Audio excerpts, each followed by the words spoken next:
Hey yogis, we're up to day 4 of our 10-day yin yoga challenge, and we are increasing the time again today. So we're jumping up to a 6-minute hold. It's a 2-sided practice again, so we get 12 minutes of deliciousness. So without further ado, we're going to get stuck right into this pose.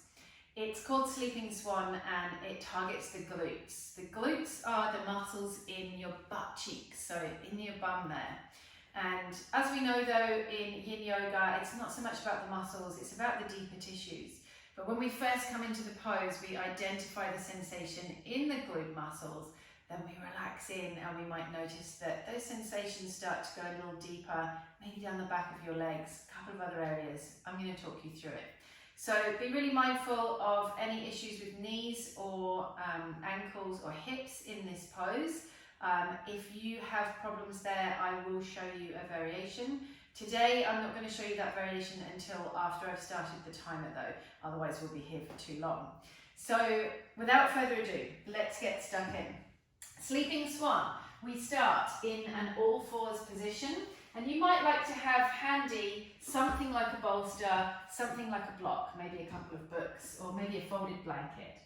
And what we're going to do is, from this all fours position, is bring the right knee forwards behind the right wrist. And you might shuffle that right foot over to the left side, you might not, don't get too hung up about that. And then we slide the left leg back like this. Now there's lots of different variations. This is Sleeping Swan pose. Coming up a little bit higher is also a great version. You might use your pillows and cushions to sink the upper body down onto, and you can do that in a variety of different ways. Maybe you feel comfortable to come a little bit further down towards the floor. Deeper is not necessarily better. So remember, the target area is in the buttock. It's a 2-sided pose, so we're starting with the right butt cheek. The glute muscles is where you'll feel it initially. Maybe down the back or the outside of the right leg, okay? Secondary target area is an opening and lengthening here in the front of the left thigh and into the hip flexors. If you're not sure what I mean, have a look now. In this space here, secondary target area, primary target area, right butt cheek. We do not want pinching in the hips, knees or ankles. If that's happening, come out. I'm going to show you a variation in a second. So let's start the timer, a 6-minute hold. Are you ready?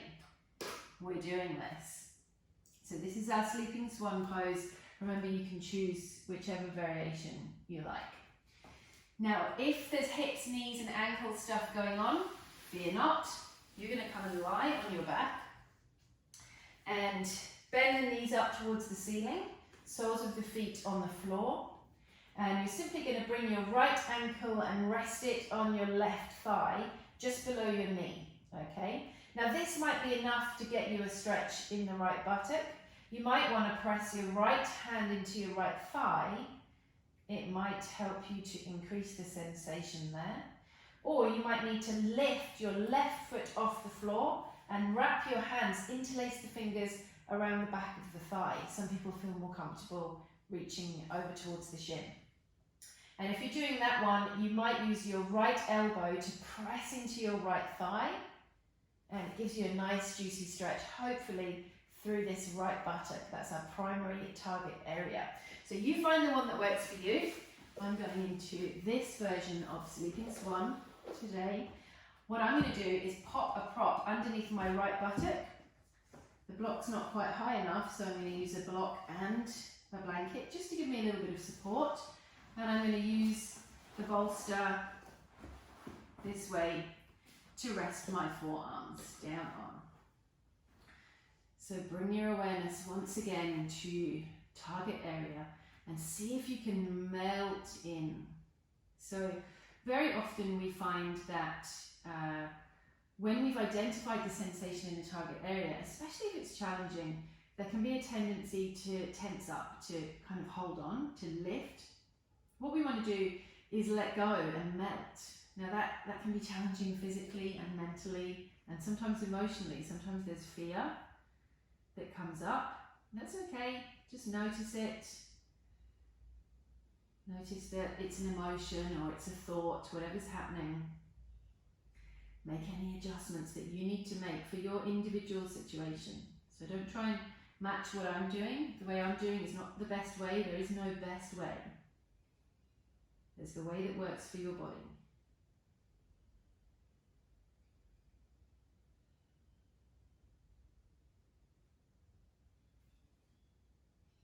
So if you're a regular student of mine, we're up to the 6-minute mark now, which is beyond what we usually do in regular classes. So you might start to feel this as a slightly different challenge, more intense, more prolonged than what you're used to with me. You might enjoy it, you might not. Just remember our general guideline. If you're experiencing a sensation that's in the soft tissues, so the muscles and the flesh, then that's okay. Even if it's intense, that's okay. But if the sensation, if the pain is in joints, we tend to want to avoid that. So a challenge is a good thing, as long as we're not causing any injuries. As long as you're staying within your own parameters, as long as you can breathe easily through this. So holding the breath is a sign maybe we've gone a little bit too far. We might be on the way to creating some kind of injury.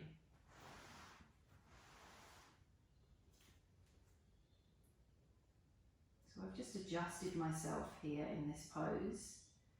Our general guideline in yin is that we keep still. I mentioned that in an earlier session in this challenge. But there are exceptions. If you're feeling pain or discomfort, then of course you move, adjust yourself. I was just experiencing a little bit of pain in my shoulders there, so I've lifted myself out a bit.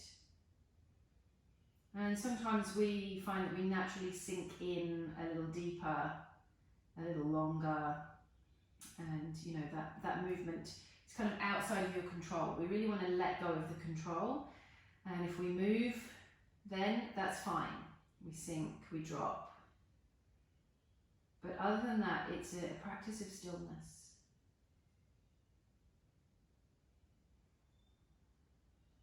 And when we still the body, that can be a challenge. It really can. It can be a challenge to get the mind to join in as well.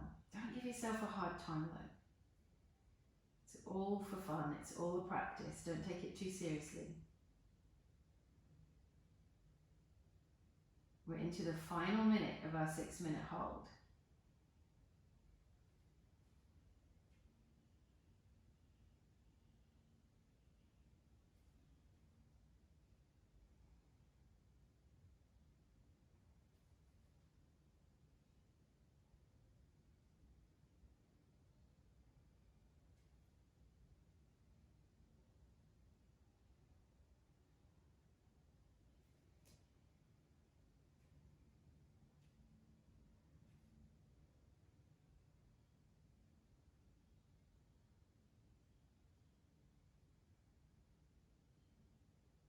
Last couple of breaths.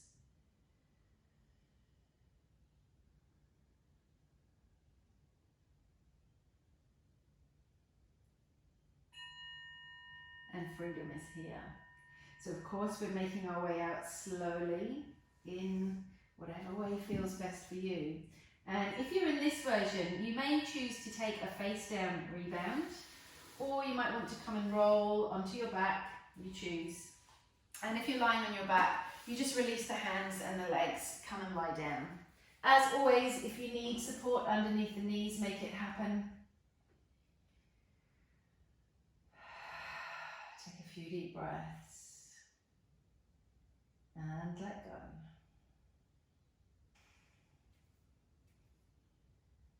For many of you, that will be the first time you've stayed in a yin pose for 6 minutes. Notice if there's any difference to your usual practice.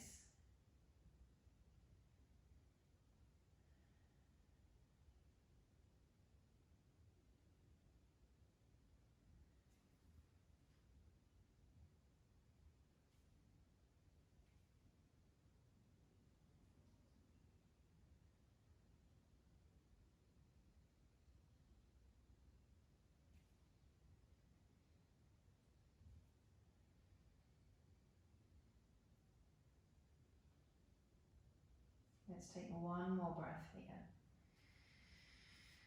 And a nice big sigh. When you feel ready, take your time. It's absolutely no rush. We're lifting up. And oh, I should say, if you're doing the version on your back, all you need to do is bend your knees, soles of the feet on the floor, left ankle to right knee, maybe pressing the left thigh away with your left hand, or lifting the right foot up and wrapping the hands around the back of the thigh or the front of the shin. Even if you did the other version, if you're lying on your back now, you might want to give this one a go, just to see the difference. This is a really great option, doing it like this. It does take a lot of the pressure off the joints of the legs. However, if you're doing this version, I'm going to turn around to face the other way, but you can stay facing the same way. We're starting in all fours, and this time we're bringing the left knee behind the left wrist. We might shuffle the left foot out towards the right side, we might not. And then we slide the right leg back. We identify the target area, left buttock. Secondary target area, opening in the front of the right thigh and hip flexor. If you're doing the version on your back, you will not be getting that opening in the right side. That's only if you're face down, but it's a bonus target area anyway. So you find the one that works for you. It's likely to be different on this side. So prop yourself differently if you need to. Do a different version. If you're really struggling, hop on over into the Facebook group and ask a question. Maybe come back to this a little bit later on. I'm always in and out of there, happy to help if you need it.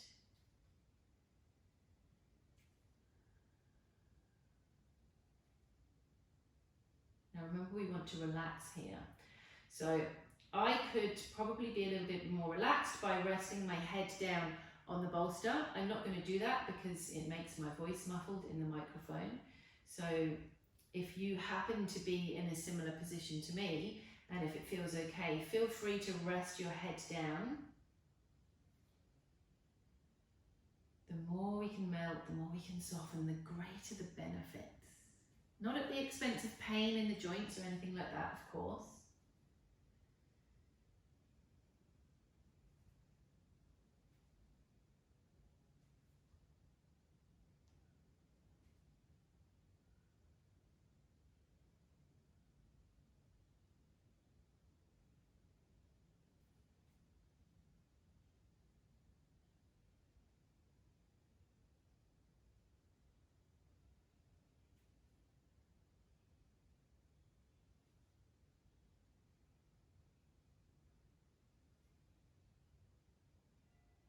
Make sure you're breathing, whichever version you're in.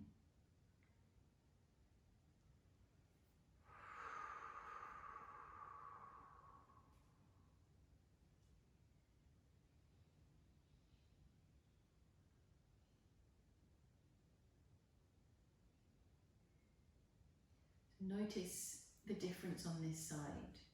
Not just the physical difference, but maybe there's a difference in the way it impacts your mind or your emotions.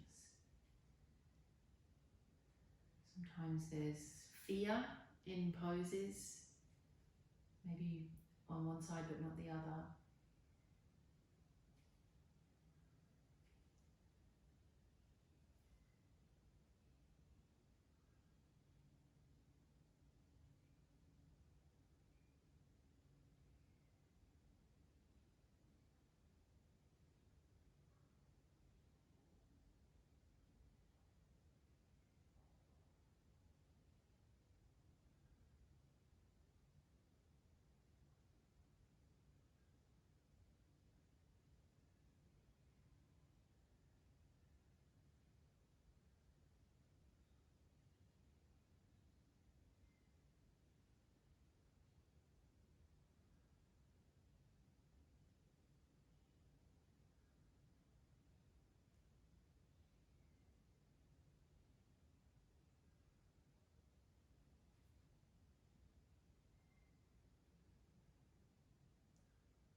So I've picked my 10 favourite poses for this challenge, and it's interesting that I picked this one because some of you have heard me tell this story before. Probably for the first 5 years that I did this pose, I completely misunderstood it. I often experienced quite considerable sensation of pinchiness in this pose in the groin of the bent leg. So on this side it would be sort of where the thigh joins onto the torso on the left side. And even though my teachers were always saying in the class that our intention was to stretch through the buttock and the back of the leg, I think I felt so much pain and pinchiness in the front side and the groin side that, I don't know, I just couldn't hear them. And for years, I just thought that that was the intention. I thought I was meant to feel that pain, and I was kind of pushing through, and you know, the more I come to yoga, the less pain there'll be, etc., etc. And then one day I was in the class and I finally heard the teacher properly. And she said that the target area was the backside, the butt cheek.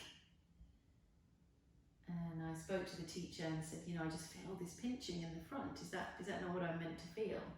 You know, surely if I just keep coming to yoga. And she said, no, that sensation in the front is what we call compression. So when one thing presses against another. And she said, it doesn't matter how often you come to yoga, you'll still feel that compression if you keep doing the pose in the same way. So she worked with me, and eventually we found a way for me to do the pose so I could relieve that pressure and still feel the sensation in the target area. So all I had to do was adjust the position of my knee a little bit and use this prop like I'm doing today as a support, but it made all the difference. And then finally I could really feel it in the target area, and now it's one of my favorite poses.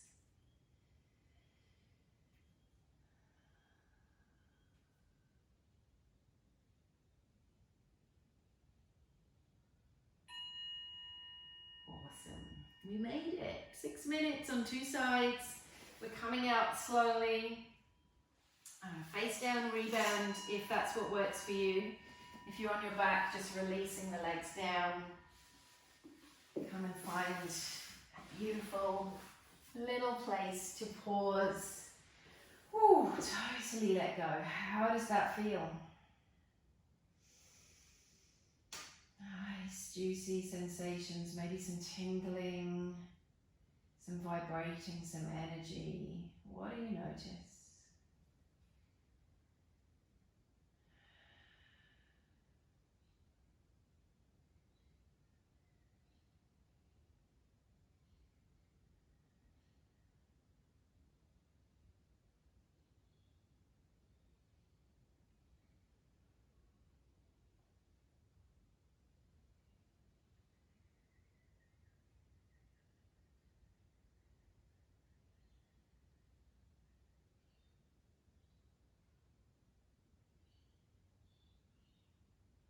Let's take a nice breath in. A big sigh out.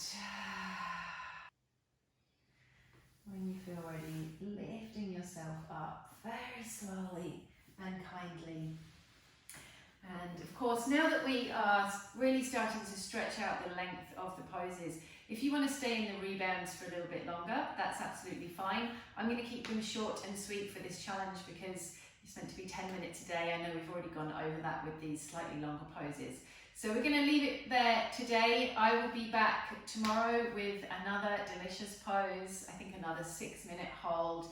I'd love to hear from you in the Facebook group, so pictures, chats, questions, comments, come and join me over there. Otherwise, I'll see you tomorrow on the mat. Thank you.